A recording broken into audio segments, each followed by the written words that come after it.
नमस्कार मित्रों, आपका कथा कुंजर चैनल में हार्दिक स्वागत है। आज मैं वसीयत कहानी का दूसरा भाग लेकर प्रस्तुत हूँ और आज इस कहानी का हम दूसरा भाग सुनेंगे। तो चलिए शुरू करते हैं कहानी का दूसरा भाग। मेरी बात सुनते ही लालमणि तीर की तरह बाहर निकला। लालमणि के जाने के बाद मैंने वसीयत का दूसरा अनुच्छेद पढ़ा। मैं आचार्य चूड़ामणि मिश्र चाहता हूँ कि मेरी मृत्यु की सूचना तार व टेलीफोन द्वारा मेरी पत्नी यशोदा देवी, मेरे पुत्र लालमणि तथा नीलमणि, मेरी पुत्रियाँ सरस्वती, सावित्री और सौदामिनी तथा मेरे भतीजे जगतपति, श्रीपति और लोकपति को दे दी जाए।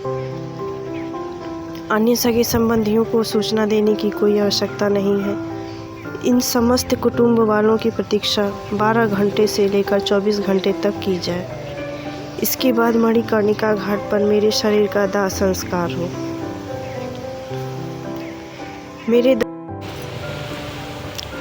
मेरे 10वें के दिन सभी सगे संबंधियों की उपस्थिति में मेरी वसीयत का शेषांक पढ़ा जाए। अब मुझे आचार्य चूड़ामणि मिश्र की वसीयत में दिलचस्पी आने लगी थी, लेकिन आचार्य की आज्ञा मुझे शिरोधार्य करनी थी, इसलिए वसीयत को तहकर मैंने अपनी जेब के हवाले किया। आचार्य प्रवर का भौतिक शरीर अगले 24 घंटे में बिगड़ने न पाए, मुझे इस बात का भी ध्यान रखना था। सौभाग्य से लालमणि वाराणसी से आ गया और करीब आधे घंटे बाद वह 1/4 इंच लंबी चोटी धारण किए हुए नाई की दुकान से घर वापस आया। इस समय उसके कंधे पर एक मोटा सा जनेऊ भी लहरा रहा था। मैंने वसीयत का दूसरा अनुच्छेद उसे सुनाकर आदेश दिया कि वह वसीयत में बताए लोगों को जल्द ही बुला ले, या तार देकर या फिर टेलीफोन से खबर देकर। अपने चचेरे भाइयों के परिवार को बुला ले और एक सिल्ली बर्फ़ की मंगवा कर आचार्य प्रवर का शरीर उस पर रखवा दे। दूसरे दिन सुबह 9 बजे आचार्य जी का शव यात्रा मणिकर्णिका घाट के लिए रवाना होगी। मैं सुबह 7 साढ़े 7 बजे तक पहुंच जाऊंगा। कितनी शानदार शव यात्रा थी आचार्य चूड़ामणि की। मैं तो दंग रह गया था। वाराणसी के सभी धर्माध्यक्ष और पंडित सम्मिलित थे उसमें। शर्मा कर कुछ नेता भी आ गए थे। जगतपति की आपत्तियों के बावजूद आचार्य की कपाल क्रिया उनके ज्येष्ठ पुत्र लालमणि ने की, अपनी चोटी और यज्ञोपवीत के बल पर। 10वें दिन जब घर शुद्ध हो गया, मैं आचार्य की वसीयत लेकर उनके घर पहुंचा। उनके सब परिवार वाले तथा सगे संबंधी आ गए थे। नीचे वाले बड़े कमरे में सब लोग एकत्र हुए। एक और स्त्रियां थीं और आचार्य की पत्नी, जिनमें यशोदा देवी, लालमणि, नीरजा मिश्र, नीलमणि की पत्नी मधुरमा मिश्र, दोनों के ही बाल बॉब्ड और दोनों ही अंग्रेजी मिश्रित हिंदी में बात करने वाली। आचार्य की पुत्रियां सरस्वती और सावित्री भारतीयता की प्रतिमूर्ति, लेकिन छोटी, अपनी भावजों से भी 21 निकलती हुई। दूसरी ओर पुरुष थे आचार्य के पुत्र लालमणि, नीलमणि और उनके दामाद ज्ञानेंद्र पाठक, जयनारायण तिवारी और संजीवन पांडे। आचार्य के भतीजे भी थे, जगतपति मिश्र, श्रीपति मिश्र और लोकपति मिश्र। बुधई सब लोगों के पान पानी की व्यवस्था कर रहा था। मैं उस समय तक अधिक गंभीर था। चूड़ामणि का आदेश का पालन करते हुए मैंने उनके वसीयत का शेषांक अपने घर पर नहीं पढ़ा था, यद्यपि उसे पढ़ने की इच्छा तो बहुत ही हुई थी। मैंने वसीयत पढ़ना आरंभ किया। 2 अनुच्छेदों में लोगों को कोई दिलचस्पी नहीं थी, वह तो सब हो ही चुका था। अब मैं तीसरा अनुच्छेद पर आया, जो इस प्रकार था। मैं चूड़ामणि मिश्र आदेश देता हूँ कि मेरा दाह संस्कार करने वाले व्यक्ति की पत्नी सूतक हट जाने के बाद 6 महीने के बाद नित्य प्रति सुबह स्नान करके 11 ब्राह्मणों की रसोई अपने हाथ से बनाकर उन्हें भोजन कराएगी। उसी समय लालमणि की पत्नी नीरजा चिल्लाकर बोली, जाड़े में सुबह स्नान करके 11 ब्राह्मणों की कोई रसोई बनावे मेरी बला से, ये सब मेरे से नहीं हो सकता। मैंने नीरजा मिश्र की बात अनसुनी करते हुए तीसरा अनुच्छेद पूरा किया कि यदि स्त्री से इसमें इनकार करती है तो क्रमानुसार यह काम मैं अपनी दूसरी पुत्र वधू पर छोड़ता हूँ। इसके बाद मैं ये काम अपनी दूसरी पुत्रवधू और अपनी 3 लड़कियों के हाथ में सौंपता हूँ। इसके लिए उस स्त्री के लिए 25,000 रुपये की रकम भी निश्चित करता हूँ। एकाएक मुझे मधुरमा मिश्र की भारी और मोटी आवाज़ सुनाई दी। पिताजी का आदेश वेद वाक्य है मेरे लिए। जीजी नहीं करती हैं तो न करें, मैं उनकी इच्छा की पूर्ति करूँगी। नीरजा एकाएक तड़प कर बोली, जिंदगी में कभी रसोई बनाई है कि बनाओगी? लखनऊ में तो बैरों से खाना बनवा कर खाती हूँ, और मैं तो अपने यहाँ खुद ही रसोई बना लिया करती हूँ। जहाँ 6-7 आदमियों की रसोई अकेली बनाती थी, वहाँ 11 आदमियों की और बना लिया करूँगी। बस 6 महीने की तो बात है। और नीरजा ने मुझे पूछा, ये तो नहीं न लिखा है कि गर्मा गर्म पानी से स्नान किया जाए? मुझे कहना पड़ा, ये शर्त लगाना तो वह भूल गए। नीरजा ने ताली बजाते हुए कहा, तो फिर मुझे ये स्वीकार है, अब आगे पढ़िए। मधुरमा मिश्र अपनी जेठानी को कोई कड़ा उत्तर देना चाहती थी, लेकिन नीलमणि बोल उठा, ठीक है, ये अधिकार भाभी जी का है। वैसे भाभी जी का मधुरमा पर आक्षेप अनुचित है। मधुरमा ने तो 50-50 आदमियों का भोजन अकेले अपने हाथों से बनाया है। भाभी जी को अपने शब्द वापस लेने चाहिए। मैं अपने शब्द किसी हालत में वापस नहीं ले सकती, नीरजा ने चीख कर कहा। लेकिन वाह रे लालमणि, उसने उठकर कहा, मैं नीरजा के शब्द वापस लेता हूँ। अब आप आगे पढ़िए। बात और आगे न बढ़े, मैंने वसीयत पढ़ना आरंभ किया। अनुच्छेद 4 इस प्रकार है, मैं चूड़ामणि मिश्र अपनी पत्नी यशोदा देवी से जीवन भर परेशान रहा। अत्यंत आलसी, चटोरी और लापरवाह स्त्री है।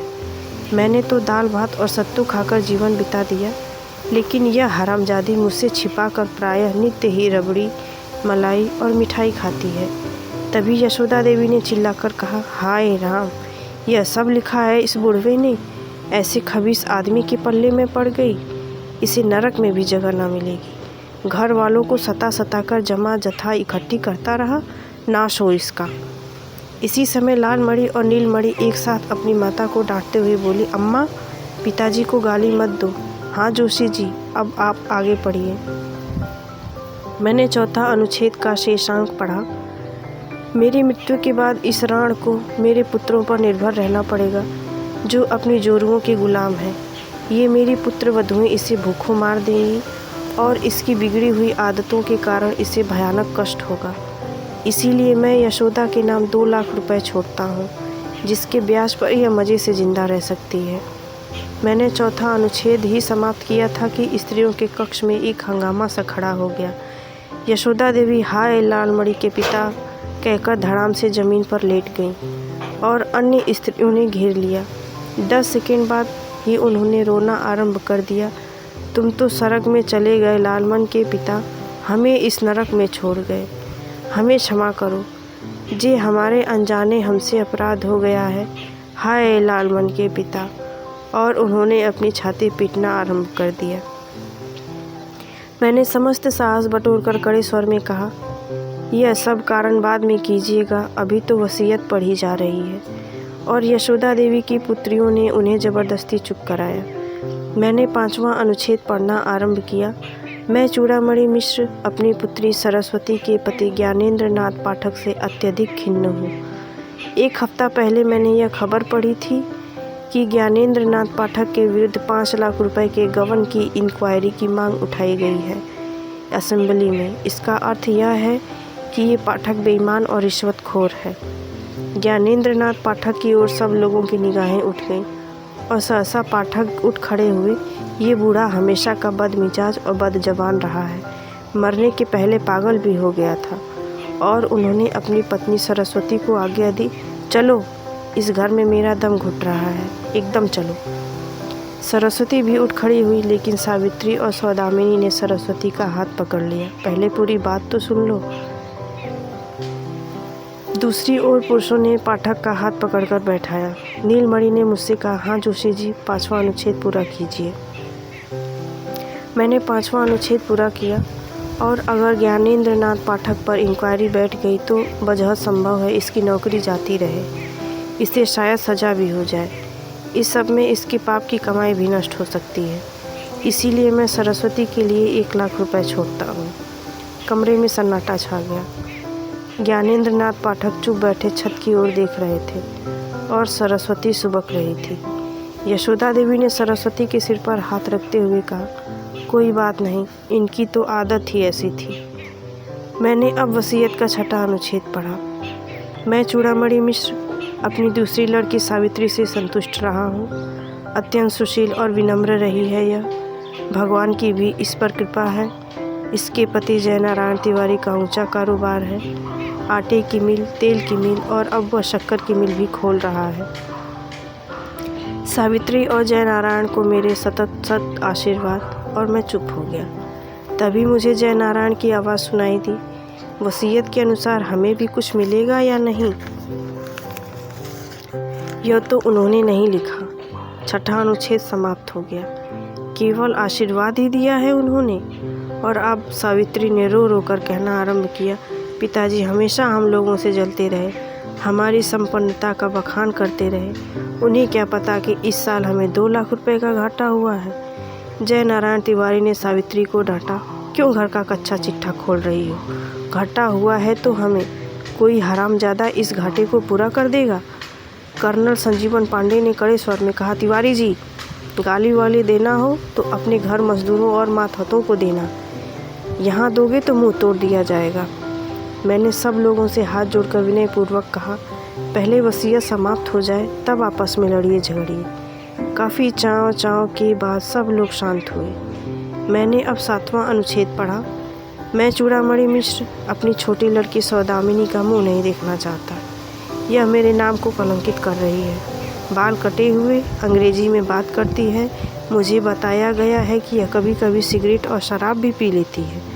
यद्यपि मुझे इस पर विश्वास नहीं होता, मुझे पढ़ते पढ़ते रुक जाना पड़ा। सौदामिनी चीख रही थी, यह सब छोटे जीजा जी की हरकत है।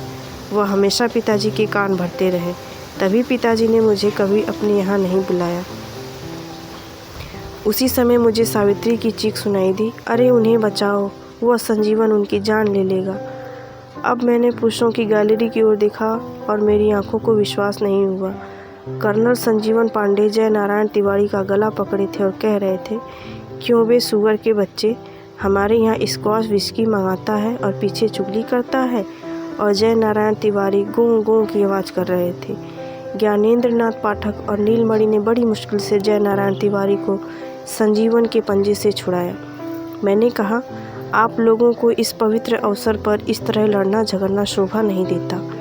इससे आचार्य की दिवंगत आत्मा को क्लेश होगा। पहले मैं पूरी वसीयत पढ़ लूँ, तब आप आपस में एक दूसरे से निपटिएगा। अभी 7वां अनुच्छेद समाप्त नहीं हुआ है। सब लोग शांत हो गए। मैंने पढ़ना आरंभ किया, लेकिन इस समय मुझे लगता है मुझसे सौदामिनी के प्रति अन्याय हो गया है। एक पतिव्रता स्त्री को जो करना चाहिए वही सब वह कर रही है, और संजीवन पांडे को भी दोष नहीं दे सकता।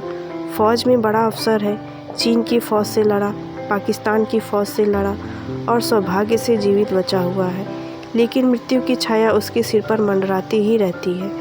इसलिए वह खुलकर मांस मदिरा का सेवन करता है, खुले हाथ से खर्चा करता है। पास में पैसा नहीं। अगर वह मर जाएगा तो सौदामिनी और उसके बच्चों को भीख मांगने की नौबत आएगी। इसीलिए मैं 1.5 लाख रुपए की व्यवस्था करता हूँ, जिसका ब्याज 8% की दर से 12,000 रुपया प्रतिवर्ष यानी 1,000 रुपया प्रतिमाह होगा। एकाएक सौदामिनी किलक उठी, धन्य हो पिताजी, तुम निश्चय स्वर्ग में जाओगे। और मैंने देखा कि संजीवन पांडे ने उठकर जयनारायण तिवारी को गले से लगाया। भाई साहब, मुझे क्षमा कीजिएगा, आपकी वजह से ही उस खबीस बूढ़े से 1.5 लाख रुपए की रकम हाथ लगी। मैंने संजीवन को डांटा, तुमको शर्म नहीं आती जो अपने पिता तुल्य आचार्य को खबीस बूढ़ा कह रहे हो? अच्छा, अब मैं 8वां अनुच्छेद पढ़ता हूँ। मैं चूड़ामणि मिश्र अपने भतीजे जगतपति मिश्र राज ज्योतिषी के कष्टों से भली भांति परिचित हूँ। उसके पास कोई बैठक नहीं है, इसीलिए ग्राहक खुद इसके यहाँ नहीं फंसता। इसे घूम फिर कर ग्राहकों को फंसाना पड़ता है। बावजूद अपने झूठ और आडंबर से यह अपना पेशा नहीं चला पा रहा है। यह संकट मोचन के मकान का ऊपरी खंड में जगतपति मिश्र को देता हूँ 1,000 रुपयों की रकम के साथ, जिससे यह अपना एक शानदार साइन बोर्ड बनवा ले और एक टेलीफोन लगवा ले और अपने पेशे के योग्य पीताम्बर वस्त्र आदि खरीद ले। जगतपति मिश्र ने कुछ हिचकते हुए कहा, हमारे लिए सिर्फ इतना ही? उत्तर नीलमणि ने दिया, पहले हैसियत बना लो तो फिर लखनऊ आना, वहाँ ज्योतिषियों की बड़ी पूछ है, हम तुम्हें बड़ी रकम पैदा करा देंगे। मुझे डांटना पड़ा, यह सब बातें बात की, अभी तो वसीयत का क्रम चल रहा है। हाँ, तो नवा अनुच्छेद इस प्रकार है कि मैं चूड़ामणि मिश्र अपने भतीजे लोकपति मिश्र का आदर करता हूँ, विनम्र, शिष्ट, अध्यवसायी और पंडित। अपने अथक परिश्रम और अपनी योग्यता के बल पर ही वह संस्कृत महाविद्यालय का प्राचार्य बन सका है। मैं अपनी समस्त पुस्तकें उसे देता हूँ, उनकी जिल्दें बनवाकर वह मेरे मकान के नीचे वाले खंड में एक अच्छा सा पुस्तकालय स्थापित कर दे। इसी मकान में वह आकर रहे भी और यशोदा की देखभाल भी करे। यशोदा की मृत्यु के बाद इस मकान के नीचे के खंड का स्वामी लोकपति मिश्र होगा। अगर यशोदा लोकपति के साथ न रहना चाहे तो वह अपने पुत्र पुत्रियों के साथ या कहीं दूसरी जगह रह सकती है। ऐसी हालत में यशोदा के जीवन काल में ही इसे नीचे के खंड पर लोकपति का स्वामित्व हो जाएगा। पुस्तकें की जिल्द बंधवाने तथा रैक खरीदने के लिए मैं 2000 रुपये की व्यवस्था करता हूँ। लोकपति ने भूमि पर अपना मस्तक नवाकर कहा, चाचा जी का आदेश शिरोधार्य है, लेकिन जिल्द बांधियों और रैकों को खरीदने के लिए ये रकम बहुत ही कम है। तभी मुझे लालमणि की आवाज़ सुनाई दी, इसमें 1000-2000 और जो लगे मुझसे ले लेना। 11वां अनुच्छेद इस प्रकार था, मैं चूड़ामणि मिश्र अपने सेवक बुधई से बहुत ही संतुष्ट रहा, जो गत 20 वर्षों से मेरे अंत समय तक बड़ी लगन और बड़ी भक्ति के साथ मेरी सेवा करता रहा। भोजन यह मेरे यहाँ करता था, वस्त्र यह मेरे पहनता था, अपनी तनख्वाह पूरी की पूरी अपने घर भेज देता था। तो मैं यह आदेश देता हूँ कि मेरे समस्त वस्त्र सूती, रेशमी और ऊनी बुधई को दे दिए जाएं। भंडार घर में जितना भी अनाज, घी, चीनी है वह सब भी बुधई को दे दिया जाए और मेरी ओर से 100 रुपये देकर इसे विदा कर दिया जाए। यदि मेरे कुटुंब का कोई व्यक्ति बुधई को अपने यहाँ नौकर रखना चाहे तो मुझे कोई आपत्ति नहीं। यशोदा देवी ने कड़क कर बुधई से पूछा, कितना सामान है भंडार में? बुधई ने हाथ जोड़कर कहा, 1 बोरा चावल, 1 बोरा गेहूँ, 5 किलो चीनी, 1 मन गुड़, 1 टिन घी और 2 कनस्तर सत्तू हैं, दालें भी हैं थोड़ी थोड़ी। यशोदा देवी ने कहा, तेरही के दिन जो भोज होगा यह अनाज उसमें काम आएगा, बुधई को कैसे दिया जा सकता है? मुझे बोलना पड़ा, भोज का प्रबंध लालमणि को करना पड़ेगा, जिन्हें इन सब के लिए 50,000 की रकम मिली है। लालमणि अगर चाहे तो यह अनाज बुधई से बाजार भाव पर खरीद ले। लालमणि ने कहा, यह सब बाद में देखा जाएगा, आप वसीयत का शेषांश पढ़िए। 12वें अनुच्छेद की प्रतीक्षा में सभी लोग थे, जो इस प्रकार था, मैं चूड़ामणि मिश्र अपने मकान के रूप में अचल संपत्ति तथा बैंक में जमा 11 लाख रुपयों की चल संपत्ति का स्वामी हूँ। यह 11 लाख रुपए की रकम पिछले अप्रैल में मेरे नाम में थी। ब्याज लगाकर यह रकम अब और बढ़ गई होगी। संभवतः इस राशि पर मृत्यु कर भी देना होगा। तो मृत्यु को देने के बाद जो रुपए बचे उसमें से इस वसीयत में निर्धारित राशियाँ बांट दी जाएं और जो बचे वह बराबर भागों में लालमणि और नीलमणि को वितरित हो जाए। मैंने कुछ रुक कर कहा, वसीयत समाप्त हो गई है, केवल 1 फुटनोट है मेरे लिए अलग से, अगर आप कहें तो उसे भी पढ़ दो। एक स्वर से सब लोगों ने कहा, हाँ हाँ उसे भी पढ़ दीजिए। फुटनोट इस तरह था, मेरे परम शिष्य जनार्दन जोशी, तुम्हारा उत्तरदायित्व इस वसीयत को मेरे परिवार वालों को सुनाना होगा। इस वसीयत की रजिस्ट्री हो चुकी है जो अदालत में मौजूद है। तो जनार्दन, तुम इस वसीयत पर परिवार वालों के हस्ताक्षर लेकर अदालत में तत्काल जमा करा देना। जहाँ तक तुम्हारा संबंध है, तुम हमेशा भावनात्मक प्राणी रहे हो, तुम्हें भौतिक दर्शन पर विश्वास ही नहीं रहा, न तुमने शरीर पढ़ा न चार्वाक का दर्शन पढ़ा है, एकमात्र वेदांत के तुम पंडित रहे हो। मुझे तुमसे कभी कभी ईर्ष्या होने लगती है कि कितना संतोष है तुम्हें, तुम्हारे मन में कितनी शांति है। मैं निसंकोच कहता हूँ कि तुम मेरे सबसे अधिक निकटस्थ हो। मैं तुम्हें अंतिम उपहार के रूप में अपना परम प्रिय तोता गंगाराम भेंट करता हूँ, जिसे मैंने अपने प्राणों की तरह पाला है। जब तुम अदालत में इस वसीयत को जमा करके लौटो तो बुधई से गंगाराम को ले लेना। मैंने घड़ी देखा, 10 बज चुके थे। मैं उठ खड़ा हुआ। अदालत खुल गई होगी। मैं पूज्य गुरुदेव की आज्ञा अनुसार यह वसीयत जमा करके लौटना चाहता था। अदालत में अधिक समय नहीं लगा, 12 बजे ही लौट आया। बुधई ने तोते का पिंजरा मुझे थमा दिया। लंका से 80 घाट अधिक दूर नहीं जहाँ मेरा मकान है। पिंजरा हाथ में लेकर मैं पैदल ही चल पड़ा। उस समय मेरे मन में परम संतोष था। आचार्य इतने संपन्न और इतने स्थिर बुद्धि के आदमी निकलेंगे मैंने कभी कल्पना न की थी। मैं इस पर सोचता मनन भाव से चला जा रहा था कि मुझे सुनाई पड़ा, तुम बुद्धू हो। मैं चौंक पड़ा। बिल्कुल लंका से 80 घाट अधिक दूर नहीं जहाँ मेरा मकान है। पिंजरा हाथ में लेकर मैं पैदल ही चल पड़ा। उस समय मेरे मन में परम संतोष था।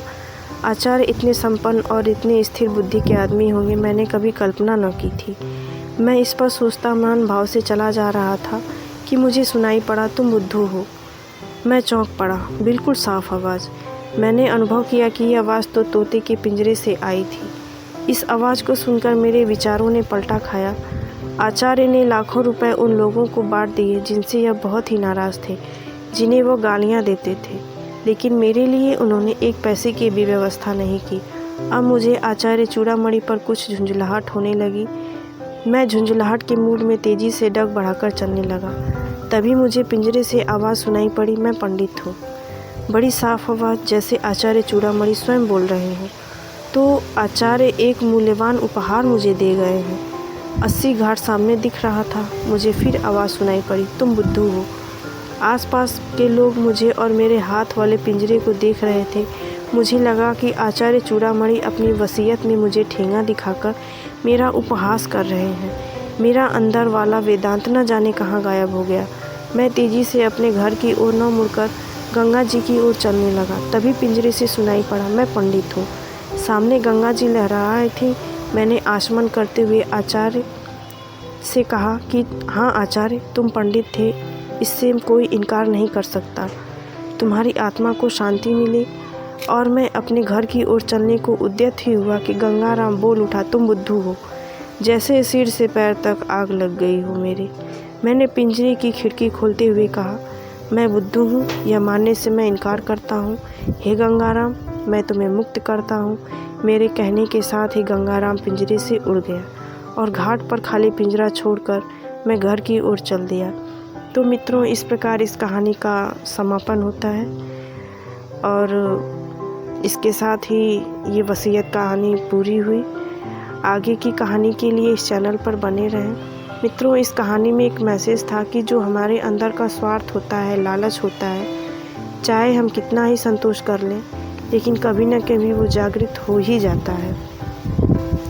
और लास्ट में लेखक यही दिखाना चाहता है कि जो हमारे अंदर का स्वार्थ है वो समय पाकर ज़रूर उभर कर सामने आता है, और जो कि मानव का एक स्वाभाविक आवेग होता है, उसे तो कोई रोक नहीं सकता। लेकिन इस कहानी के माध्यम से लेखक ने अपने सांसारिक भौतिक जगत की सच्चाई जो है कि रिश्ते नाते कैसे धन से ही बंधे हुए हैं, वो बहुत ही साफ़ सफाई से दिखाया है। तो इस लहजे से कहानी आपको बहुत ही पसंद आई होगी। आगे की कहानी के लिए हमारे चैनल पर बने रहें। धन्यवाद।